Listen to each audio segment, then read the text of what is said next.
I will never forget that night. It was the eve of my 61st birthday, and the house was so quiet I could hear the pulsing of my own heart. I fell asleep late, going over memories of other birthdays, the hugs that were gone, the sound of my husband Kofi's voice. He had passed on 5 years before, leaving this world for good. Sometimes I still thought I heard him, especially when the wind hit the windows or the old dining room clock chimed midnight. But that night was not an echo. It was him. I saw him in my dream with a clarity that chilled my soul. He was standing right next to the bed in the same clothes he wore on the day he left us, his faded blue work shirt, sleeves rolled up, and that familiar scent of sweet pipe tobacco that always trailed him. His face was serious, but his eyes looked more mournful than afraid. He spoke to me with a firm voice, not shouting, like a command that allowed no debate. "Abini, you have to get out of the house before the sun comes up." I tried to speak, but my voice wouldn't come out. He leaned in close, reaching his hand toward my face. I felt the coldness of his fingers, and a shiver ran right through me. "Listen to me," he insisted. "Before daybreak, you need to go." I woke up with a start. My heart was pounding against my chest. The room was dim. The clock read 3:47 in the morning. The air smelled faintly of natural gas, or maybe I was just imagining it. I sat up in bed and saw something that stopped my breath. A shadow next to the door shaped exactly like a man. I blinked, and it vanished. For a moment, I thought I was dreaming while awake, that the sheer loneliness was playing tricks on me. But then I remembered Kofi's words, "Before the sun comes up." I threw on my robe, grabbed my purse, and left. I didn't turn on any lights. I walked barefoot down the hall with my soul in my throat. When I opened the front door, the pre-dawn wind cut through my skin. The entire neighborhood of Oak Grove was sleeping. The sky was a dark, moonless blanket, and only the distant crow of a rooster broke the silence. I sat on the garden bench, hugging my knees, waiting for the dawn. The cold was seeping into my bones. Several times I wanted to go back inside, but something held me. Not fear, but pure instinct. It was almost 5:30 when the first sliver of light peeked over the rooftops. The dawn painted the sky a faint orange, and just then, a sound shook me to my core, a dry, sharp, tearing explosion. The window panes vibrated. I turned my head and saw my house engulfed in fire. Smoke was billowing from the roof vents, the air filled with the sickening, unbearable smell of gas and burning lumber. I ran, screaming my husband's name, even though I knew he wasn't there. The fire roared, devouring the place that had been my life for 30 years. Neighbors came rushing out, some carrying buckets of water, others calling the fire department. I could only stand paralyzed, watching the flames reflect in my tears. Ms. Etta May, my neighbor, grabbed my shoulders. "Abini, you're alive! Thank God you're alive!" I couldn't answer. My legs were shaking. The fire crackled as if it had a voice, as if it was calling my name again and again.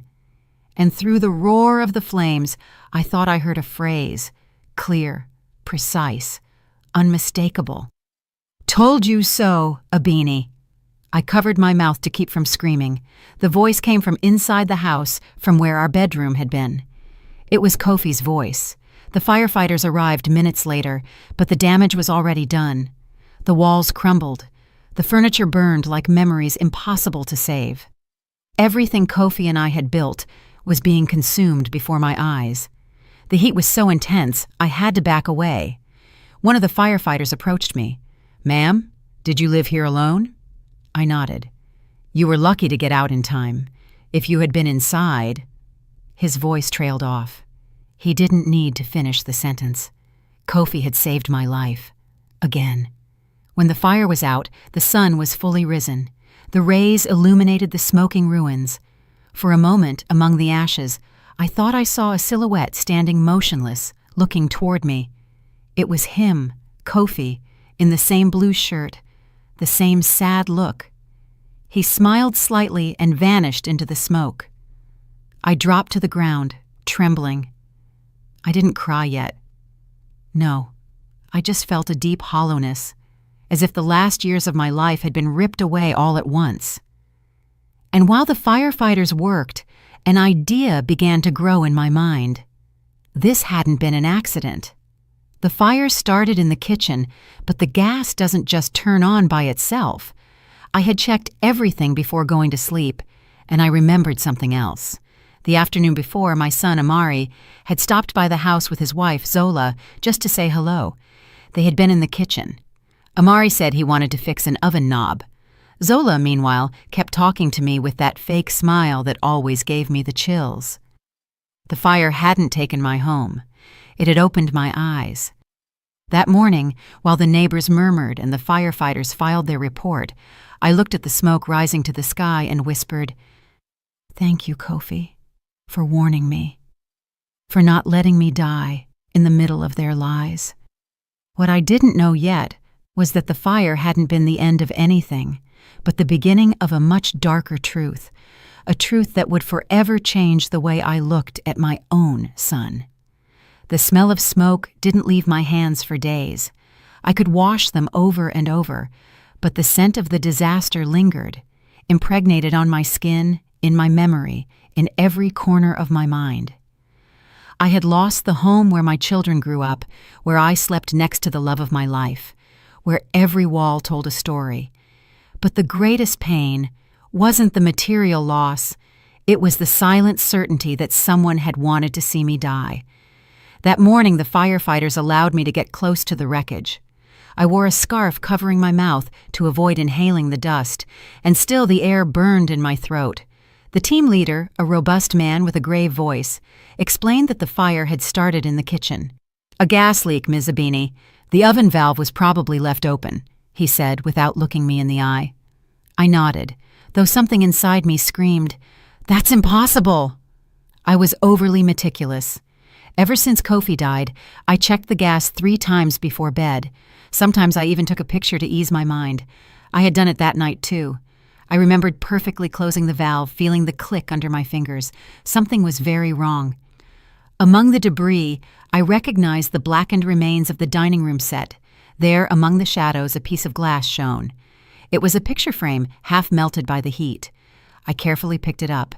Inside, still visible, was the image. Kofi, our son Amari, and his wife Zola, smiling at a family gathering from 3 years ago. Behind them, on the table, was a white envelope, one I remembered all too well. It was the envelope where Kofi had kept his original will. I stared at that photo for a long time. The fire hadn't consumed it entirely, as if fate had insisted that I find it. In that moment, a thought pierced me like a knife. They knew. Amari had been the last one to mess with the oven. Zola, meanwhile, had been checking my drawers under the guise of helping me clean. The night of the fire, neither of them called to see how I was doing. I had to be the one to contact them the next day. When they finally arrived at the site, they did so with a coldness that chilled my soul. Amari hugged me briefly, without tears, without emotion. Zola, on the other hand, feigned horror with the theatrics of a cheap actress. "Oh, Mama Abini, what a tragedy," she said, holding a hand to her chest. "Thank goodness you got out in time." I just watched her. In her eyes there was no fear, but relief. While we ate lunch at Ms. Etta May's, who had offered me temporary refuge, Amari tried to convince me of something. "Mama, you have to come stay with us." "Can I stay here with you all?" I asked without raising my voice. "Yes, of course. Zola and I will take care of you until everything gets sorted out." Until everything gets sorted out. That phrase made me smile bitterly. I knew perfectly well that what he wanted was to keep me close so he could control what was left. It wasn't the first time he had tried to poke around in my affairs since his father died. Years ago, Kofi had left clear instructions. The house and the property were to remain in my name until the day I passed, at which point they would be divided among the children. But a few months ago, Amari had insisted on helping me with the papers. He said he wanted to make things easier for me, to make sure everything was in order. Now I understood what that meant.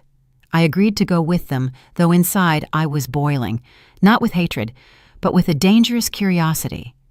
I needed to know what else they were hiding. The first day in their house, everything seemed normal, too normal.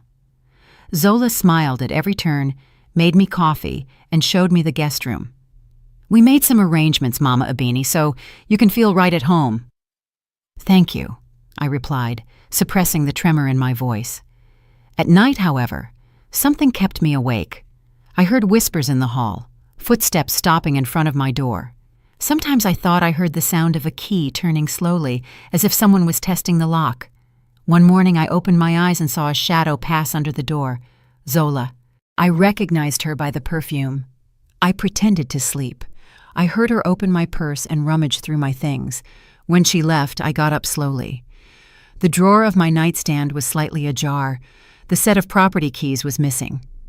That morning, while we ate breakfast, I asked Zola, "Have you seen my keys?" "Your keys? No idea." "That's strange. I had them in my purse last night." "Maybe you lost them in the fire, Mama Abini, with all that smoke and confusion?" She smiled. That smile was all the confirmation I needed. I didn't say anything else. I had to move carefully. I knew that if I showed my suspicions too soon, they would isolate me, and this time I wouldn't have Kofi to warn me. That day, while Amari was at work, I decided to check his study. It was a small room full of folders and documents. Among them I found an envelope with the letterhead of the North Star Bank. Inside was a loan agreement in his name, and at the bottom my signature, clearly forged. The loan had been taken out 3 weeks before the fire. The amount was exactly equal to the assessed value of my home, hundreds of thousands of dollars. I felt such dizziness that I had to sit down. My hands trembled. Amari hadn't just tried to rob me.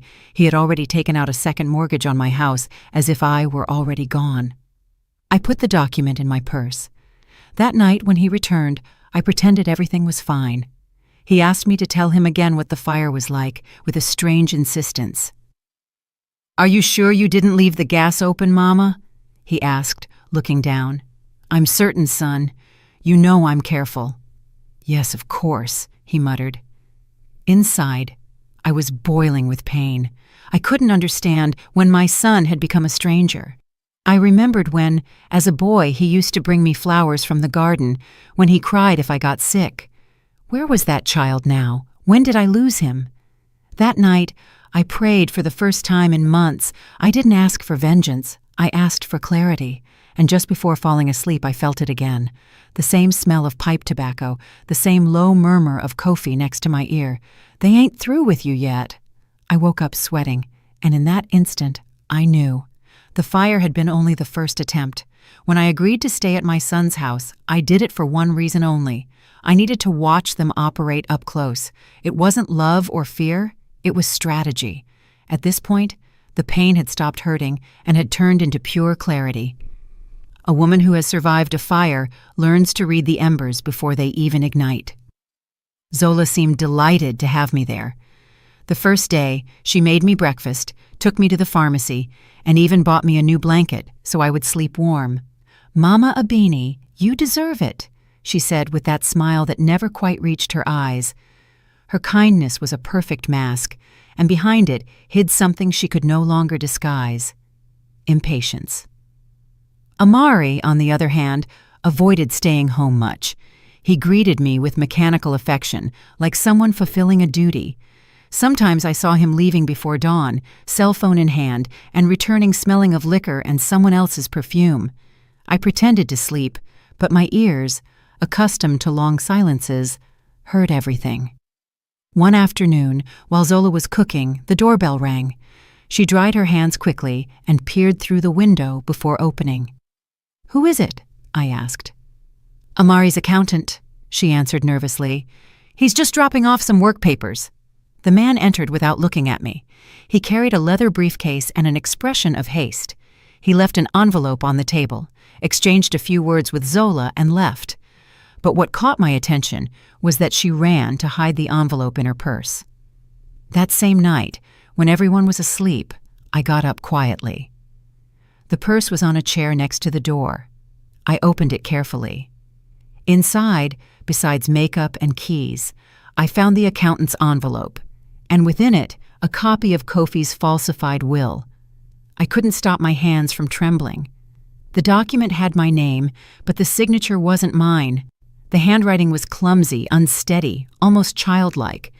It claimed that the house and property were to pass directly to Amari upon my accidental or natural death. Accidental. That word was branded on my skin like a burn. I put the envelope back where I found it, and that night I didn't sleep. The next morning, Zola walked into my room without knocking. "Mama Abini, did you sleep well?" she asked in her sickly sweet tone. "Yes, child, like an angel." "Oh, I'm glad, because last night I heard noises in the hallway. I thought you had gotten up." "Must have been the wind," I lied. Her eyes scanned me like a cat observing its prey. "You need to be careful, Mama Abeni. A fall at your age could be fatal." She smiled, turning away, and for an instant I swear I saw the shadow of evil in her expression. Amari, meanwhile, seemed increasingly distant. When I tried to talk to him about his father, he changed the subject. When I asked about his job, he answered evasively. One night, returning late, I heard him arguing with Zola in the kitchen.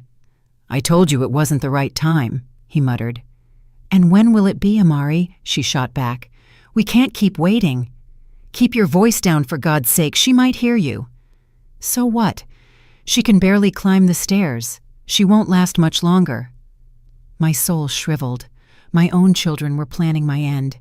And yet, instead of fear, I felt a strange calm, the kind only felt by someone who has nothing left to lose.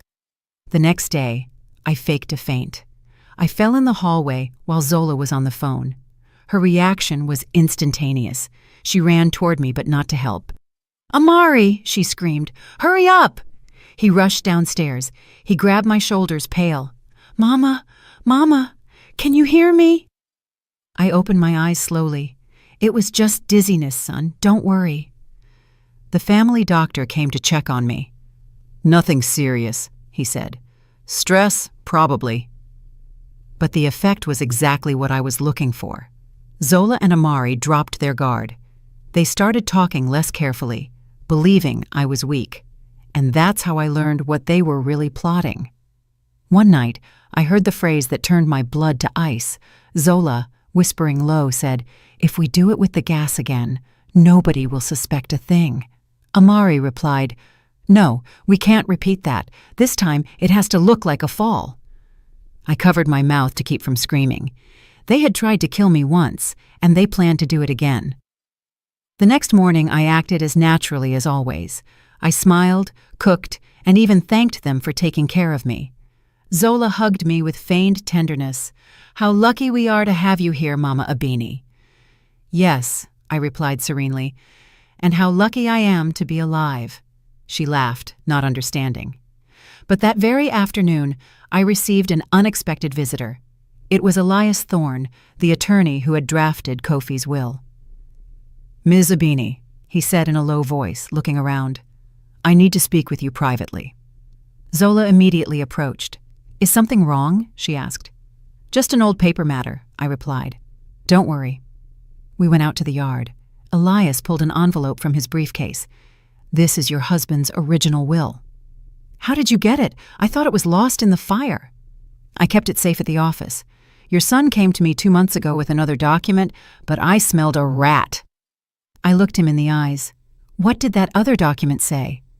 "That you had voluntarily signed over all your assets." I had to close my eyes to keep from weeping. Kofi had warned me from the other side, and now I understood why. They didn't just want my money, they wanted to erase my name. That night, I put the original will under my mattress. I slept little, but not out of fear. For the first time in weeks, I slept with a purpose. I knew the battle was just beginning, and this time I wasn't going to run away. Before closing my eyes, I smelled Kofi's pipe tobacco again. "Easy now, Abini," I heard his voice, clear and close. "You ain't alone anymore." I smiled in the darkness, because I knew it was true. The fire that had almost killed me was now burning inside me, and it wouldn't go out until the truth came to light. There is no silence heavier than the silence in a house where everyone is lying. During the day, voices fill the halls, forced laughter rings out, and silverware clinks on the table. But at night, when the lights go out and the air becomes thick, the truth walks barefoot. I no longer slept deeply. My body rested, but my ears stayed alert. I could distinguish every noise: the creak of the floorboards, the rustle of the curtains, the hum of the refrigerator. And among all those sounds, one began to repeat itself every morning. The sound of footsteps by my door. They were slow, careful, as if someone was trying to avoid making noise. Sometimes they stopped in front of my room for minutes, and I could hear the visitors' held breath. I knew who it was. Zola. I didn't confront her. On the contrary, every night I pretended to sleep, leaving my purse within reach of her curiosity. I knew she couldn't resist the temptation to check my things. A guilty mind always needs to check if it has left any loose ends. At breakfast, her performance was impeccable. "Mama Abini, I made you oatmeal with cinnamon just the way you like it." "Thank you, child," I replied in a gentle voice while I watched her move. Every gesture was an act. Sometimes I wondered if even her affection for Amari was part of the script. Amari, for his part, was increasingly absent. He slept poorly, drank more, and argued with Zola in private. When he tried to speak to me, his voice cracked mid-sentence as if a part of him still felt shame. One evening, while we were having dinner, Zola mentioned something that made me look down to hide the tremor in my hands. "Amari, sweetheart, did you talk to the insurance lawyer yet?" she said, pouring him wine. "Not now, Zola," he replied, irritated. "Sure, because that money can't wait." She shot him a glare, making it clear I wasn't supposed to hear that. I spent the days in silence, observing every word, every gesture, every lie. Until one afternoon, while they were out running errands, I went into their bedroom. The door was ajar. On the dresser was a framed picture of our family: Kofi, Amari, my youngest daughter Niala, and me, smiling. But behind the frame, carefully hidden, was a blue folder. I opened it. Inside were copies of notarized documents, payment receipts, and among them, a falsified medical report. Abini Navarro. Advanced heart failure. The date was recent. My name, my age, my address. But I had never had that exam. I froze. This was part of the plan. To make everyone believe my death would be natural, I kept the document, closed the folder, and put it back in its place. I couldn't act yet. I still needed more proof and more strength. That night, as I turned off the lamp, I smelled a familiar scent: pipe tobacco, the same aroma Kofi always left when he sat beside me on sleepless nights. "Don't cry, Abini," his voice whispered, so real it raised the hair on my arms.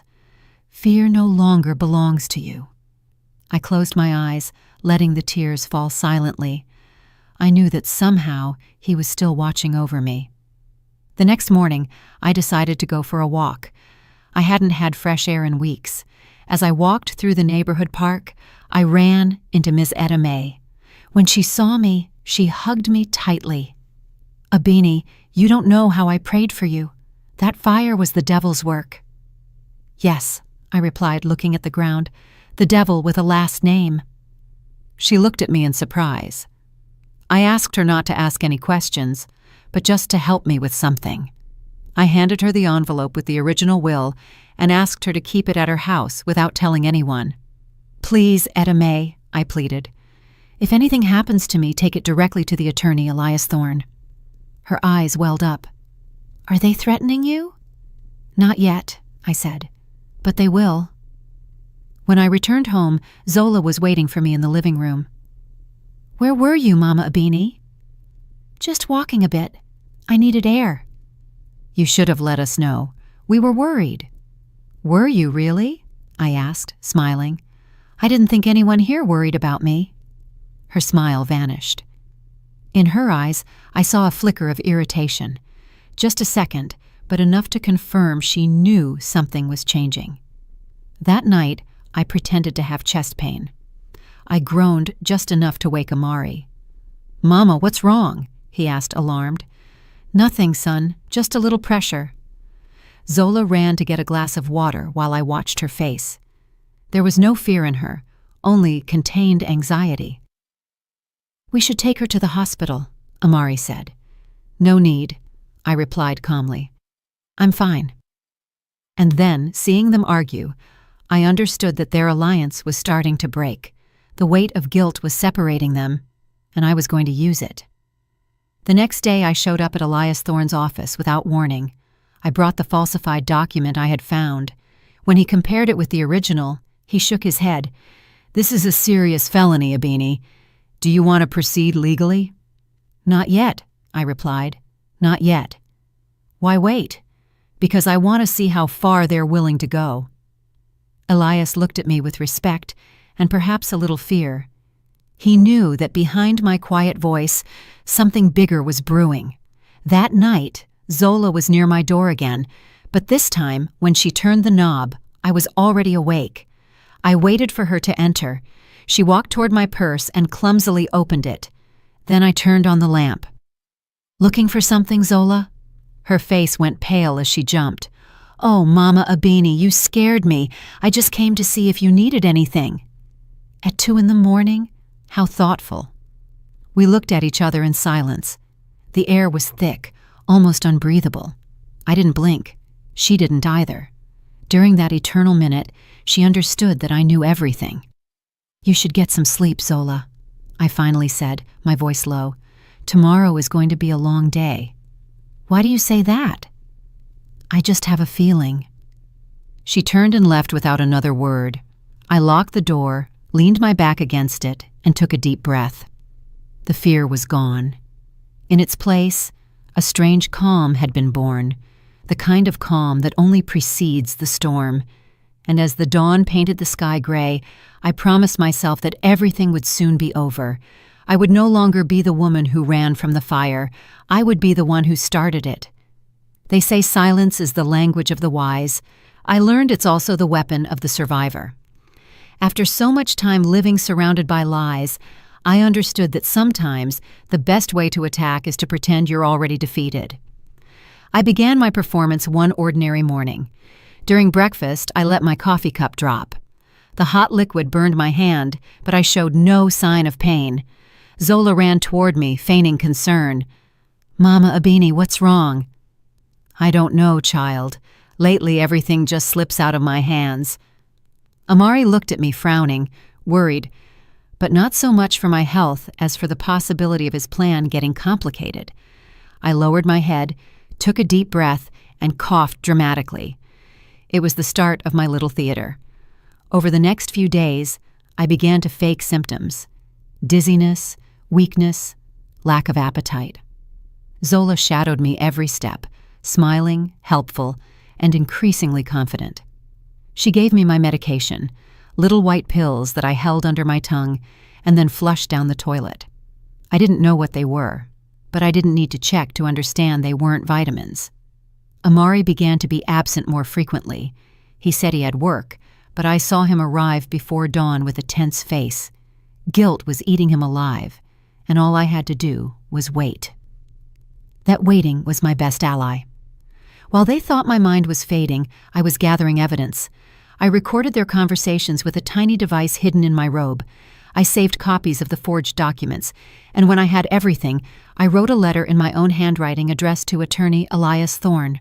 If anything happened to me, he would know exactly what to do. One afternoon, while Zola was talking on her cell phone in the backyard, I heard her from the window. "Yeah, everything's going fine. She won't last long. The doctor says her heart is weak," she hissed. "No, she doesn't suspect a thing. Trust me, when they least expect it, we'll be free." Free. That word churned my soul. Free from whom? From me. From the woman who gave them shelter, food, love, and their father's legacy. I couldn't comprehend when love had turned into greed. That night, I decided the time had come. I prepared the house carefully. On the dining table, I placed Kofi's portrait with a single candle lit in front of it. I played soft music, the same song we listened to on our anniversaries. Zola looked confused. "What's going on, Mama Abini? A celebration?" "A family dinner," I replied calmly. "It's been a while since the three of us ate together." "What a nice thought," she said, though her eyes flashed with suspicion. Amari arrived minutes later, thinner, his face tired. He gave me a weak hug. "Mama, I don't know if this is a good idea." "Yes, it is," I assured him. "Tonight, we all need to talk." As I served the food, I felt a peace that was strange to me. It was the kind of serenity that only comes when one is no longer afraid. Kofi had taught me that. Dignity is non-negotiable, not even with your own children. "Looks like an anniversary dinner," Zola said, laughing mockingly. "In a way it is," I replied. "Today marks 1 year since Kofi passed." Silence fell over the table like a stone. Amari put down his silverware. "Mama, I didn't know." "Of course not," I said. "You never remember the important dates." We ate in silence for a few minutes. The tension was so thick you could cut it with a knife. Zola played with her wine glass. Amari watched her restlessly, not knowing what to expect. Then I spoke. "I've thought a lot about the fire." Both of them tensed up. "It was an accident, Mama," Amari said quickly. "Yes, that's what everyone said, but there's something that doesn't add up," I continued.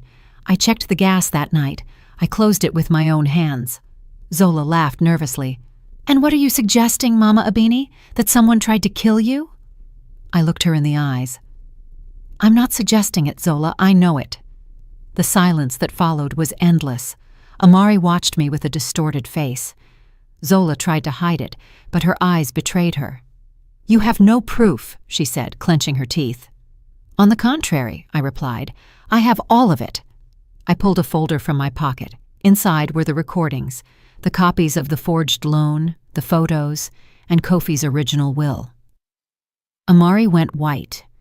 Zola stood motionless, her wine glass halfway to her mouth. "It can't be," he whispered. "It is. And everything is in the hands of the attorney and the police," I said calmly. "But I didn't call them to seek revenge." "Then why?" Amari asked, desperate. "Because I want you to look me in the eyes while I tell you what you did." I got up slowly and picked up Kofi's portrait. "Do you remember this man?" I asked. "The one who gave you everything?" Amari lowered his head. Zola remained silent, her hands shaking.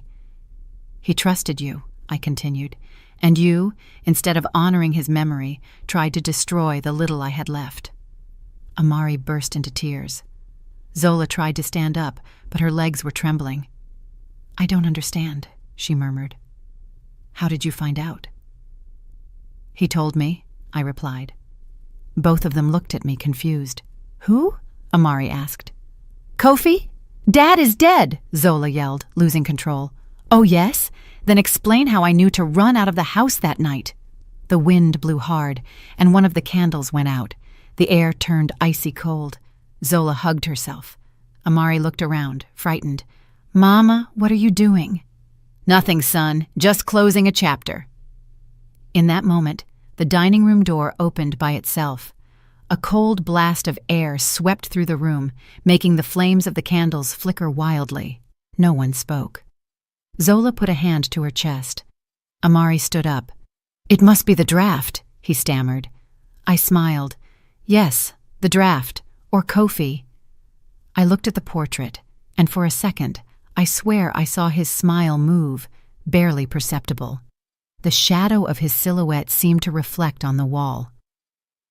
"Dad," Amari whispered, his voice broken. "Yes, son," I said. "Listen closely." Because the wind, that wind that seemed to roar from the past, brought a sound that was not a simple draft. It was a sigh, a name. Amari. Zola burst into tears. Amari fell to his knees. I remained standing, firm, serene. "I don't want to see you in prison," I said. "But I do want you to live knowing what you did." Amari looked up, tearful. "Mama, I didn't—" "Don't speak. There are no words that can clean away an intention."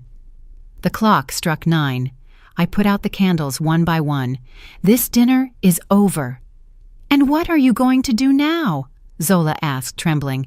"Nothing. The rest will take care of itself." The next day, the police came for them, not because I called, but because Elias Thorne had already turned over everything. My task was done. That night, I sat alone in the dining room. The wind still entered through the cracks. The scent of pipe tobacco lingered in the air, and suddenly I felt it again, that warm presence behind me. "Thank you, Kofi," I whispered, "for warning me and for coming back." The portrait frame fell to the floor without anyone touching it, but the glass didn't break. I picked it up and saw that Kofi's smile seemed clearer than ever. I closed my eyes and felt a gentle breeze caress my face. And then I knew I wasn't alone. I never was. Silence has a sound all its own. I hadn't noticed it until then. It's a slow echo that seeps through empty spaces, a murmur that caresses what is no longer there. After everything that had happened, the truth, the tears, the screams, and the court proceedings, only that remained. Silence. A different silence. Without fear, without lies. A clean silence. The house where I now lived was small, with light-colored walls and windows overlooking the yard. Sometimes it was difficult to get used to so much free space, to not hear furtive steps or voices whispering behind my back. But little by little, I began to love that calm. Every sunrise was a promise. I could breathe without feeling like someone was waiting for my last gasp. He was greeting me in his own way. Still, there was something pending, an inner voice asking me to close the circle, not with words, but with a gesture. So, one morning, after much thought, I decided to return to the place where everything had begun, my old house, or rather, its ruins. When I arrived, the air smelled of old smoke and wet earth. The rain of the last few days had washed away some of the soot, but the black marks of the fire were still visible on the collapsed walls. The gate was rusted. When I pushed it, it groaned with a long lament, as if the house itself recognized my presence. I took a few slow steps, looking around. The garden that was once full of roses was now a rough patch covered in weeds. The windows were gone. The blackened floor was covered with fragments of glass, broken ceramic, and pieces of my life. Every little piece told a story. I stopped in front of where the kitchen used to be. I remembered Kofi sitting at the table reading the newspaper while I made coffee.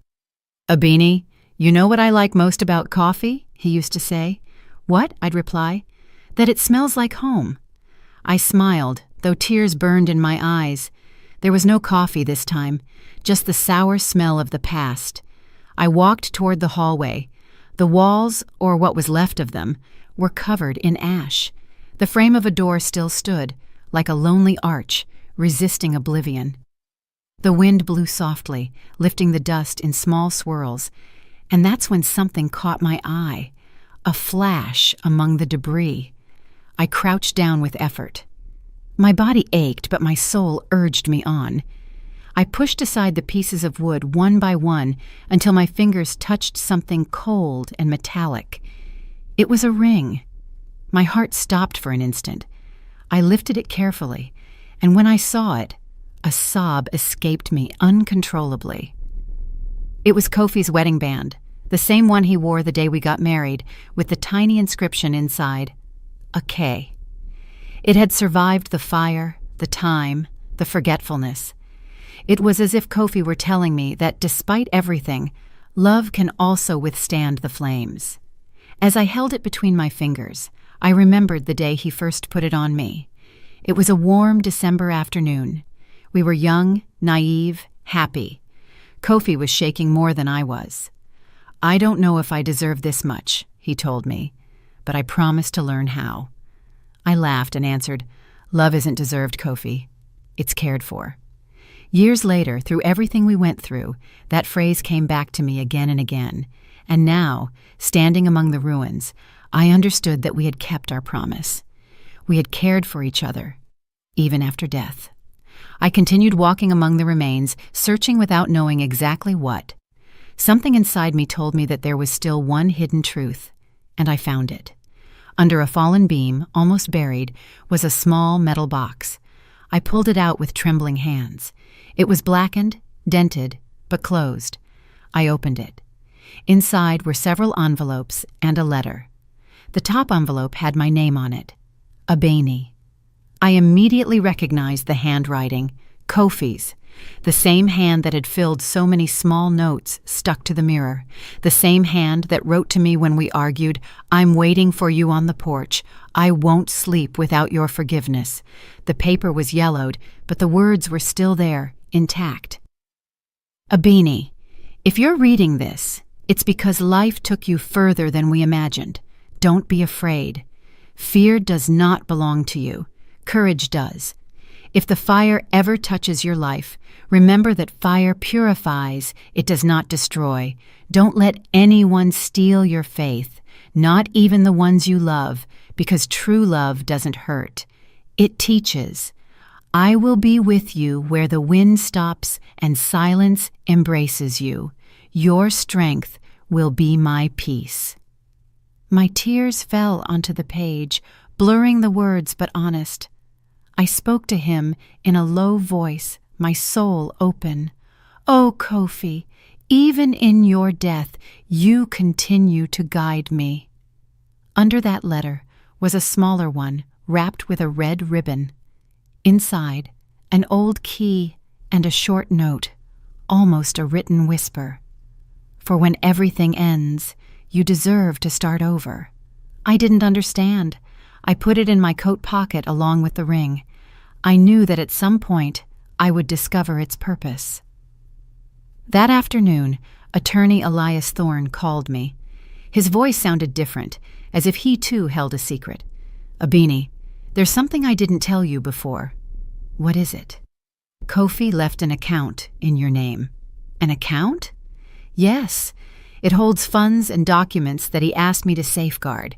He said I should only give them to you if you made it alive to this point." "And how did he know that?" "I don't know, Ms. Abeni, but he asked me to tell you one exact phrase. Tell her the fire wasn't an end, it was a beginning." I felt my heart constrict. The key. That key was for this box. Kofi had planned everything, not as an escape, but as a second chance.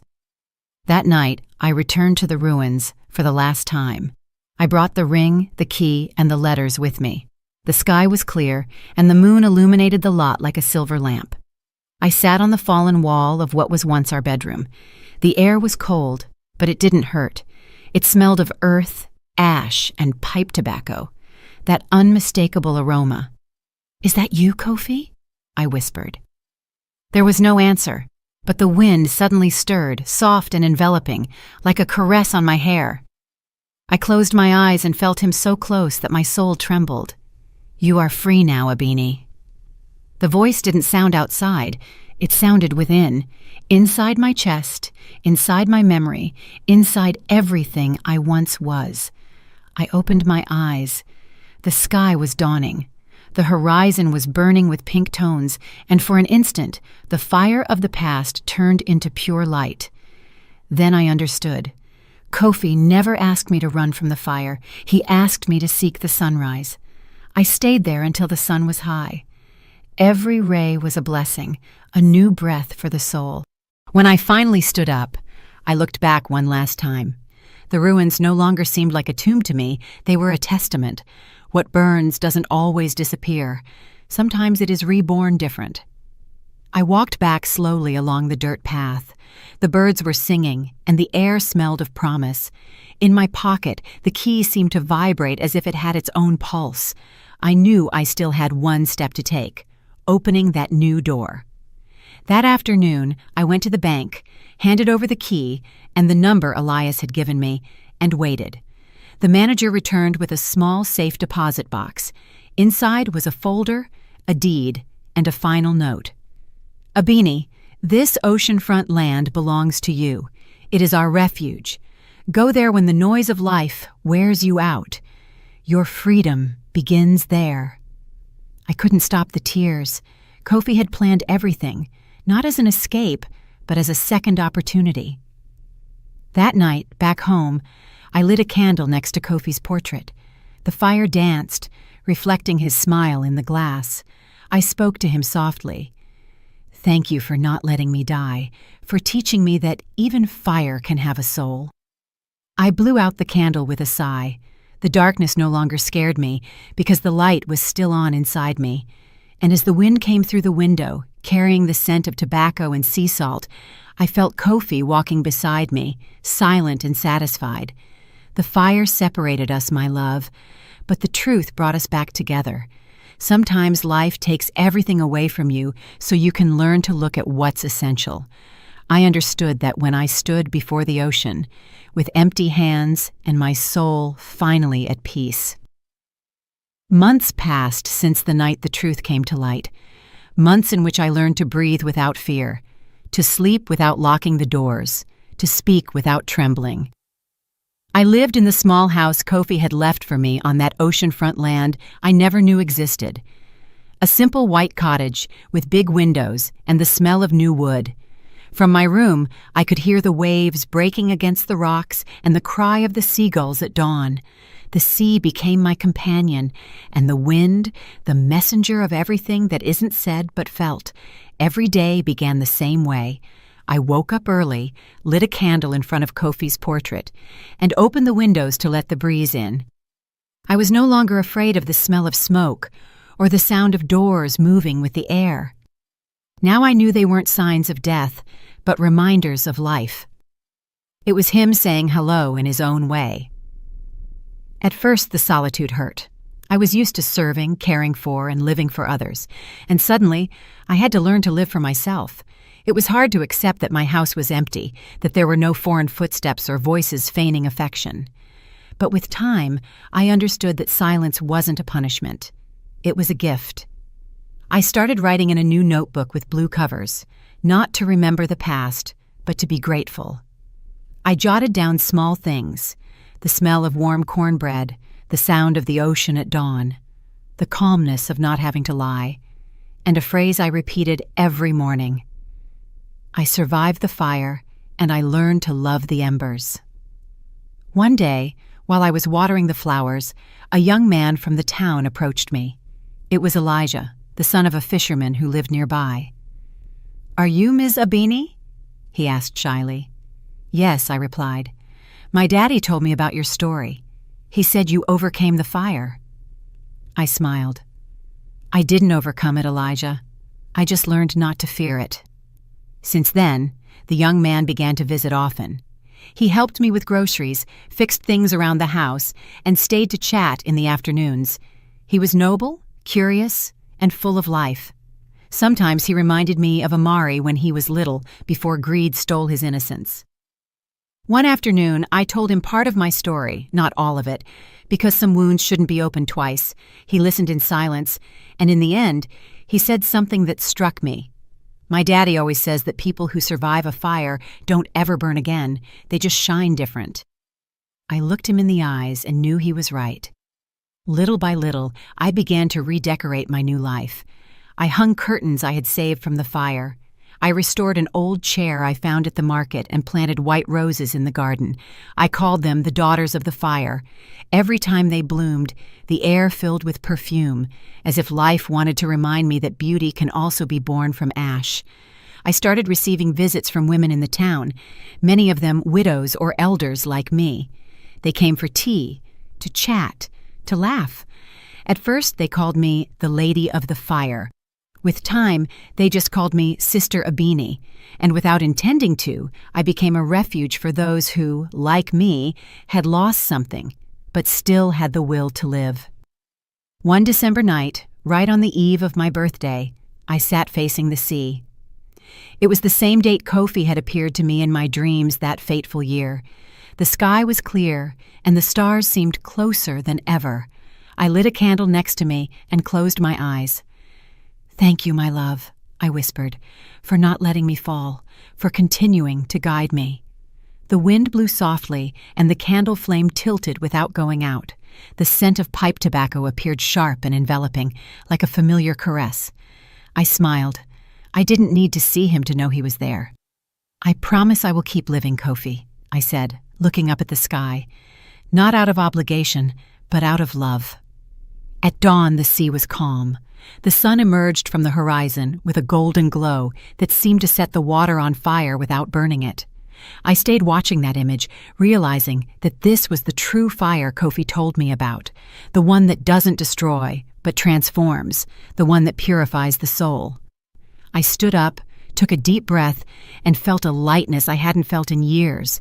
It was as if life was finally giving me back what fear had taken away. I went back to the house, and as I passed the mirror, I noticed something that surprised me. My reflection was no longer that of a broken woman. It was that of someone who had survived, learned, and forgiven. And in my eyes, I saw him, Kofi, smiling from somewhere on the other side of time. That afternoon, I wrote the last page of my blue notebook. I didn't want it to be a sad ending, but a luminous goodbye. I wrote, "The fire wanted to destroy me, but it didn't know I was fire too.